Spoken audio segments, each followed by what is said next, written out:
Okay, starting on page 83 of Real Property, Barbri, commercial outline, I will discuss profits. Like an easement, a profit apprendre, is a non-possessory interest in land. The holder of the profit is entitled to enter upon the servient tenement and take the soil or a substance of the soil, for example, minerals, timber, oil, or game. Also, like an easement, a profit may be appurtenant or in gross. In contrast to easements, however, there is a constructional preference for profits in gross rather than appurtenant. That's in a dispute at bar. There's 1, creation; 2, alienability; 3, exclusive and non-exclusive profits distinguished in scope. Before talking about the termination of profits. So, for creation, profits are created in the same way as easements. Alienability. A profit appurtenant follows the ownership of the dominant tenement. A profit in gross may be assigned or transferred by the holder. Third, exclusive and non-exclusive profits distinguished. When an owner grants the sole right to take a resource from her land, the grantee takes an exclusive profit and is solely entitled to the resources, even to the exclusion of the owner of the servient estate. By contrast, when a profit is non-exclusive, the owner of the servient estate may grant similar rights to others or may take the resources herself. Ordinarily, profits, like easements, are construed as non-exclusive. Scope. The extent and nature of a profit is determined by the words of the express grant, if there was a grant, or by the nature of the use, if the profit was acquired by prescription. Note that implied in every profit is an easement entitling the profit holder to enter the servient estate and remove the resource. Example: A. The owner of Blackacre grants B the right to come onto Blackacre to carry off gravel from a pit on Blackacre. B has a profit with respect to the gravel and also the benefit of the implied affirmative easement to go onto Blackacre by reasonable means to remove the gravel. A. Apportionment, which is under scope. A. Apportionment of profits appurtenant. Courts treat the subdivision of land with a profit appurtenant just as they treat the subdivision of land with an easement appurtenant.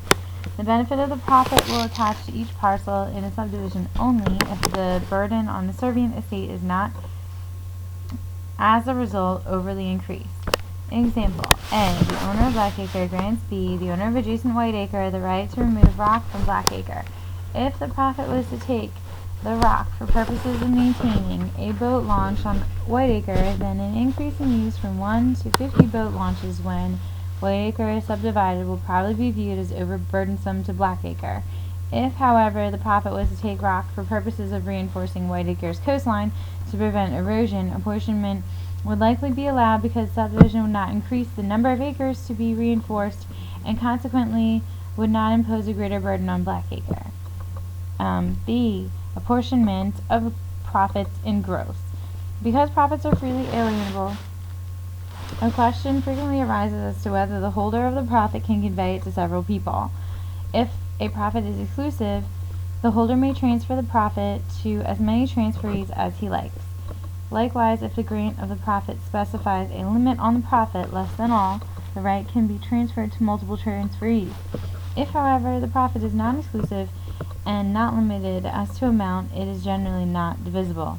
Undue burden to the servient estate is again the benchmark, however, and a non-exclusive profit may be assigned to a single person or to several persons jointly if the multiple assignees work together to take no more resources than would have been taken by the original benefit owner.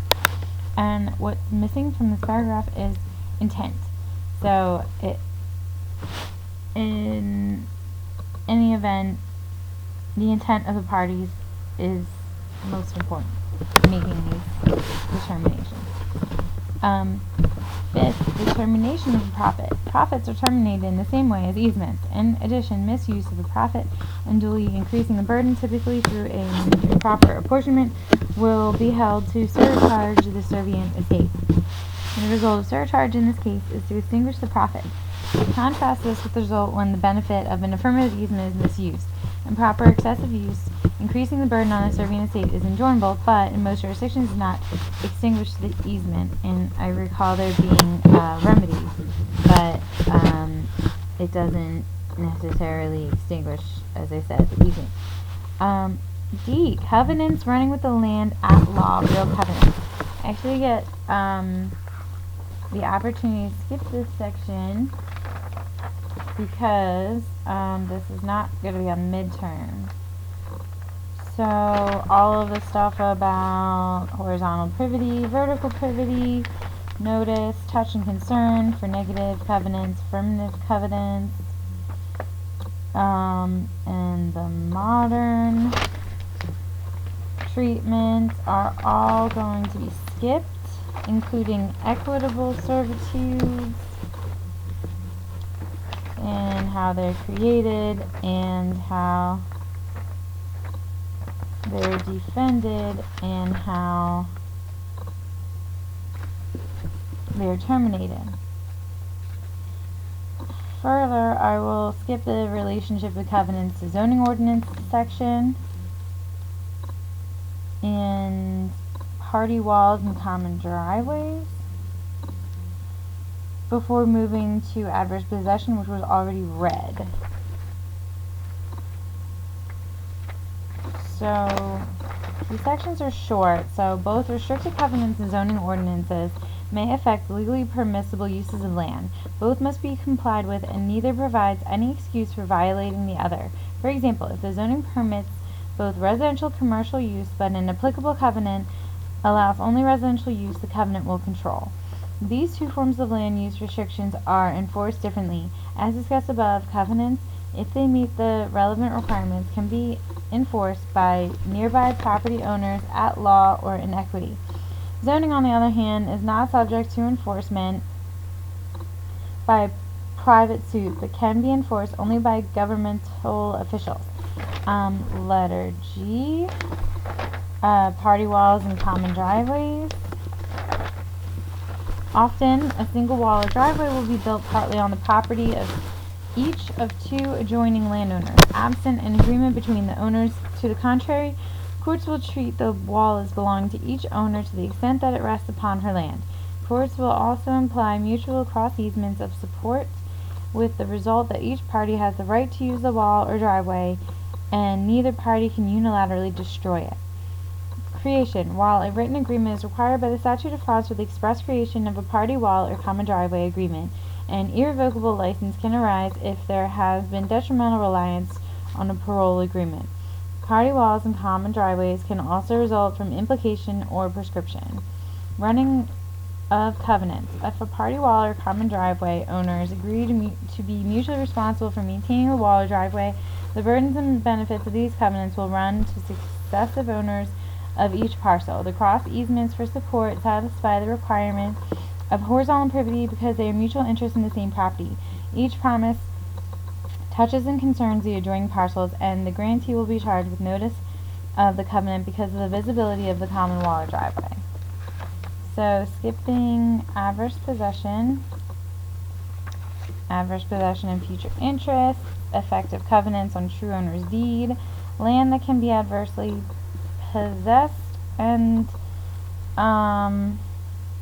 now entering into part 6, conveyancing, which will include the land sale contracts in A.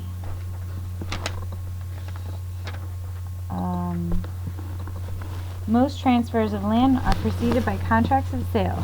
These normally contemplate escrows, delivery of deed to a third person to be held until purchase price paid before closing, exchange of purchase price in the deed.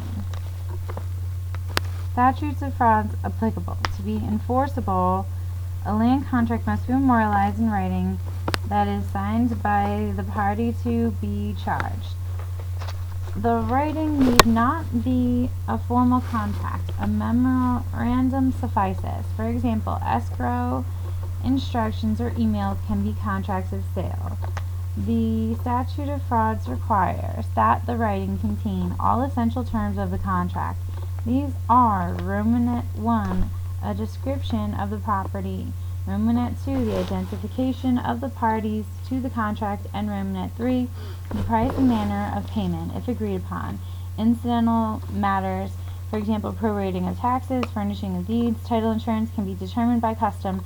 They need not appear in the writing nor even have been agreed upon. A. Doctrine of part performance, acts of part performance, and hardship or estoppel theory.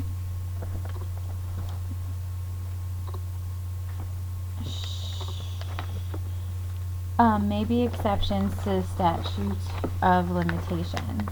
There is a doctrine of equitable conversion that comes next, and what happens to the passage of title on the death of one of the parties. Then marketable title will come next on page 101. Encumbrances, deeds, and the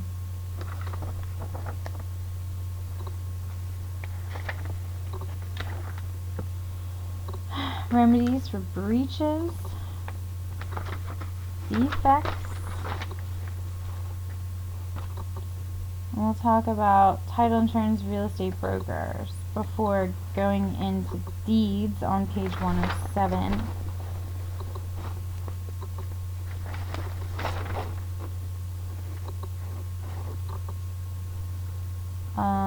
Right of ways on page 110, delivery and acceptance 111.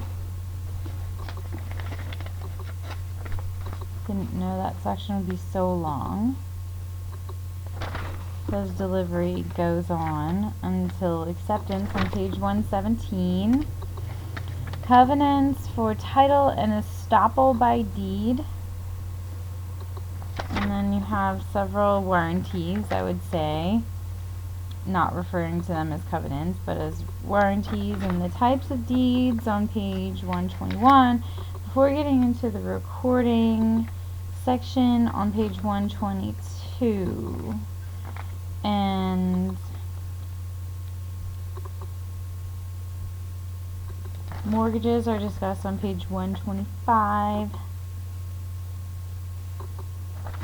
but only as they are, insofar as they are recorded.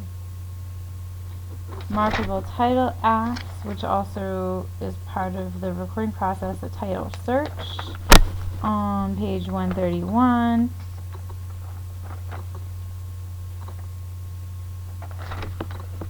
And then there'll be a conveyance by will on page 134. Before security interest in real estate, which is more so the background of mortgages and most transfers by mortgagee and mortgagor. Defenses and discharge of the mortgage possession before foreclosure.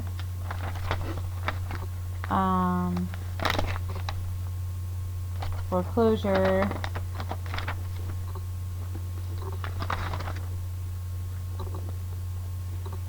And then that shall go on until installment land contracts on page 146.